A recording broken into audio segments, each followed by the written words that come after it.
Mainit na balita, idineklara ng House Committee on Justice na sufficient in grounds ang dalawang impeachment complaint laban kay Vice President Sara Duterte. Detalye po tayo sa ulat on the spot ni Tina Panganiban Perez. Tina?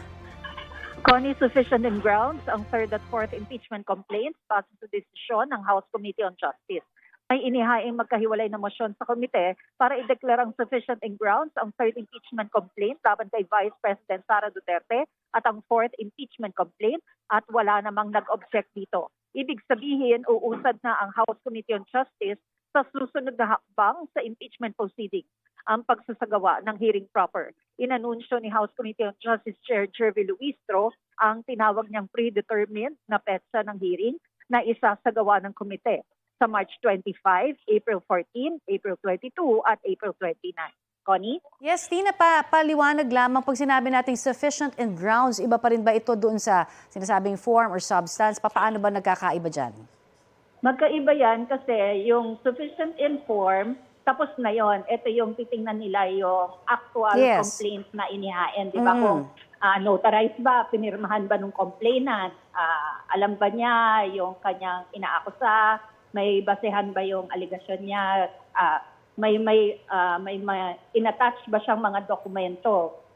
Tapos din sa sufficiency in substance, tapos na rin yon.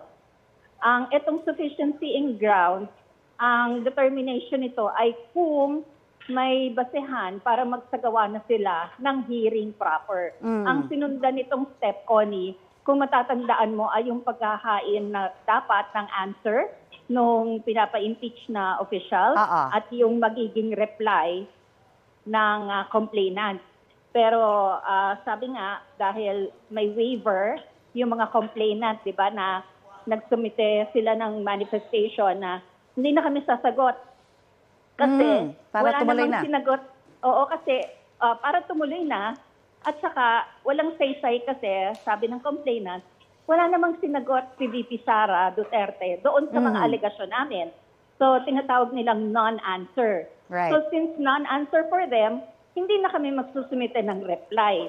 Pero kung inisa-isa ni Vice President Duterte yung mga alegasyon at sinagot niya isa-isa, doon sa reply ng complainant, sasagutin nila yon, yung mga sagot ni VP. Tapos pagkasagot nila, may 3 days pa dapat si VP Sara Duterte na magsumite ng rejoinder niya. Pero dahil nga, sabi ng complainant, hindi na kami maghahain ng reply kasi wala naman kaming re-replyan, sabi ng committee, wala nang pleadings na pwedeng isumite para dito.